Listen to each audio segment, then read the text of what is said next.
Agora, Miguel Daoud, Volodymyr Zelensky fala em vitória. Muitos analistas dizem que com esses desdobramentos, essa guerra está muito longe do fim e tem esse ingrediente para piorar a situação, que é o inverno rigoroso, crise energética intensificada com a guerra.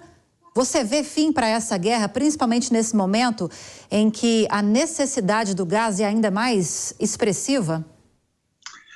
Olha, Lívia, eu costumo dizer que eu procuro acompanhar o que pode acontecer pelo mercado futuro dos ativos, o comportamento desse mercado, se esse mercado está estressado ou não está estressado. Não está estressado. Isso significa o quê? Então vamos entender um pouco o que pode acontecer e com certeza vai acontecer.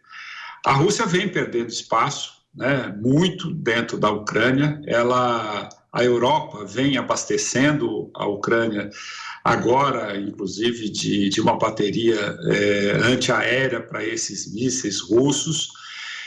Agora, também a questão dos drones do Irã, que estão sendo combatidos.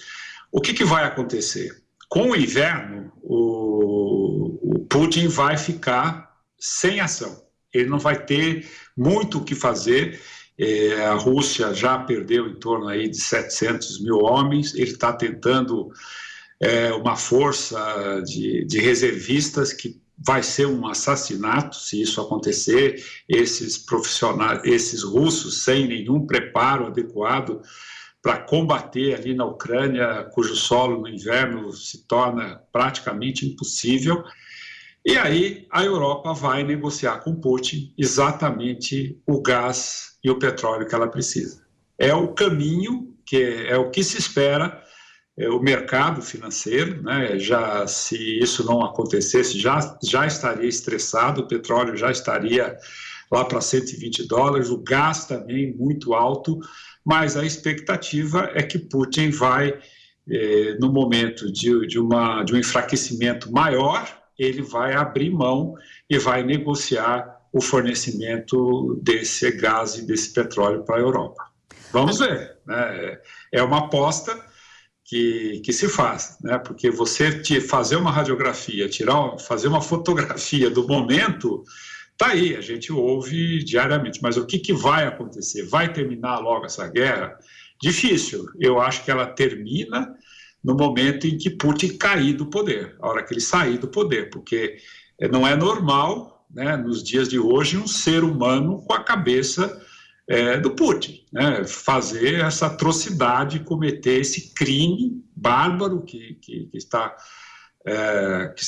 sendo cometido em troca de um território que teria aí um aspecto mais que era da Rússia, e isso tudo, a expectativa dele era que o povo russo estaria muito do lado dele em função desse nacionalismo, porque essas lideranças, eles tentam, através de uma ação, unir o povo em torno de si, porque torna o inimigo comum, né? E aí todo mundo, aí as pessoas, a população não vê divergências e acaba se unindo, mas isso não deu certo, e agora ele vai ter que, de uma certa forma, negociar com a Europa, caso contrário ele poderá sofrer uma derrota, e o que seria muito pior para ele. Vamos acompanhar, né, Lívia? É o que a gente mais faz, né, Miguel Daoud, acompanhar e analisar esses desdobramentos.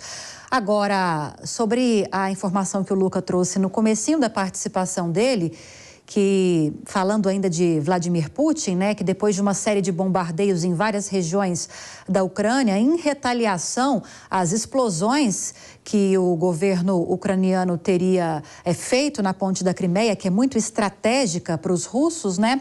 Vladimir Putin disse que, pelo menos por enquanto, não vai haver novos ataques maciços. Você acredita nessa promessa, nesse anúncio de suspensão de ataques rigorosos de Vladimir Putin? Segundo ele, o objetivo nunca foi destruir a Ucrânia. Mas é o que tem mais acontecido, né, Daoud? Exatamente, não dá para acreditar nesse momento. Mas, Lívia, tem um dado interessante, né, desses mísseis que foram lançados sobre a Ucrânia, metade desses mísseis foram interceptados pela bateria antiaérea que a Ucrânia tem da Europa. E nesses últimos dias, a Alemanha, principalmente, enviou mais equipamentos. Então, quando ele fala assim, olha, eu não vou atacar agora, é exatamente porque ele não tem toda essa força nesse momento para fazer isso. E é o tempo que a Ucrânia está tendo para poder se preparar para evitar esses ataques. Né? Eu acho que dentro de um mês, mais ou menos, a Ucrânia não mais será alvo desses mísseis da Rússia, porque ela estará preparada para interceptá-los. Agora, para a gente fechar o assunto guerra na Ucrânia, Miguel Daoud, já falamos aqui no Headline News, ao longo de toda a programação da Jovem Pan News, que foi feito um pedido já oficializado pela Ucrânia para ingressar na OTAN. E desde o início do ano, antes mesmo dessa invasão efetiva das tropas russas à Ucrânia, essa tinha sido e sempre foi uma das principais exigências de Vladimir Putin, que a Ucrânia não fizesse essa adesão à OTAN. E isso pode ser que aconteça. Falamos ontem também que um representante da União Europeia disse que se for realmente usada a arma nuclear, como vem ameaçando Vladimir Putin nessa guerra, vai ter uma consequência catastrófica e global, porque aí seria um motivo para que a OTAN, os Estados Unidos, a própria União Europeia entrassem efetivamente na guerra, não só com apoio logístico, né? Será que essas ameaças de um lado, de outro, enfim, vão em algum momento se concretizar ou são blefes? Olha, eu espero que não. Eu espero que isso não aconteça, porque será o fim, né? Porque a própria Rússia será atingida por potenciais armas, né, nucleares que venham ali ser jogadas na Ucrânia. Eu acho que isso seria uma burrice que Putin cometeria, né, em fazer isso. Uma outra posição que existe, Lívia, eu sempre gosto de trazer novidades, né? A inteligência americana e da Europa acompanha muito de perto essa possibilidade de Putin executar suas armas nucleares. E pelo que, aí eu não sei te dizer, é uma intuição minha, pelo que nós percebemos, né, nesse sentido, nessas informações que são muito subjetivas, que não há essa possibilidade da Rússia de Putin cometer isso, mesmo porque ele estaria encontrando resistência dentro da própria Rússia, de cometer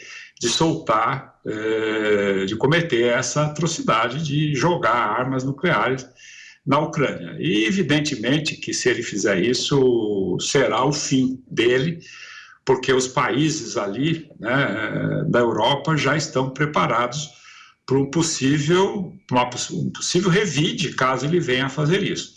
Então, essa guerra é um jogo de xadrez que vai avançando, a Rússia está se enfraquecendo, a Europa espera poder negociar com ela aquilo que ela mais precisa, que é o gás e o petróleo, e tentar dar uma saída honrosa para o Putin. Mas também há uma expectativa de que ele caia, que ele saia do poder antes de que tudo isso aconteça. É um jogo que as apostas, né, estão colocadas. Vamos ver o que acontece. Espero que nada de ruim, além do que já está ocorrendo. Todos nós esperamos.